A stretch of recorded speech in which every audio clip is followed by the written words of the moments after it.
مرحبا باللي رجال المجد شايل فوق متنه يعتلي النشان طايل عاجب الناموس والرتبة حصايل شرف اللي شايله في العمر همه مرحبا به والفخر رافق حضوره نورت كل السعودية بنوره ام طايل في الفضايل فخوره قامت تحييه بالحضن وتضمه التعب ما ضاع فيك الغالي طايل الف مبروك التخرج بالفعايل يا وريث العز يا فخر المراجل رجعتك العيد يا الغالي بهمه بتخصص الصواريخ بتفوق هذا طايل بالفخر لغى معاني باسمه المملكه كصقر حله عادم الروسي وعانك اللي قمه فرحة امه يكفي العالم غلاها جلال اللي جباها في ظناها طايل اللي لو تبي عمره فداها وارخص لعيونها روحه ودمه وسندها وعزوة اخوانه وخواته كل غالي له يقدم تهنياته المفاخر شي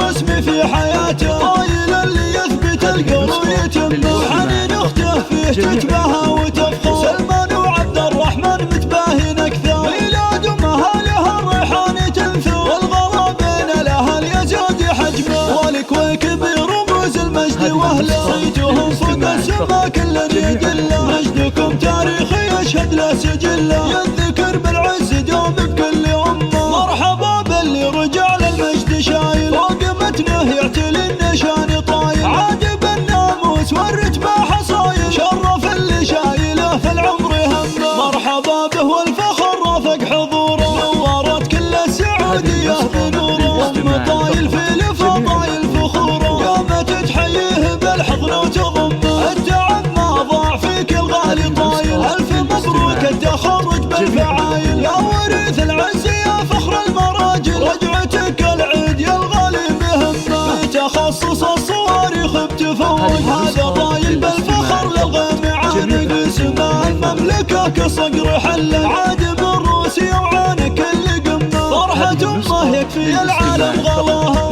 جلال اللي جباها في ظناها طايل اللي لو تبي عمره فداها وارخص لعيونها روحه ودمه وسندها وعزوة اخوانه وخواته كل غالي له يقدم تهنياته المفاخر شي رسمي في حياته طايل اللي يثبت القول ويتمه وحنين اخته فيه تتباهى وتفخر سلمان وعبد الرحمن متباهين اكثر ميلاد امها لها الريحان تنثر والغلا بين الاهل يزاد حجمه والكويك برموز المجد واهله صيتهم فوق السما كل يدله مجدكم تاريخي يشهد له سجله يذكر بالعز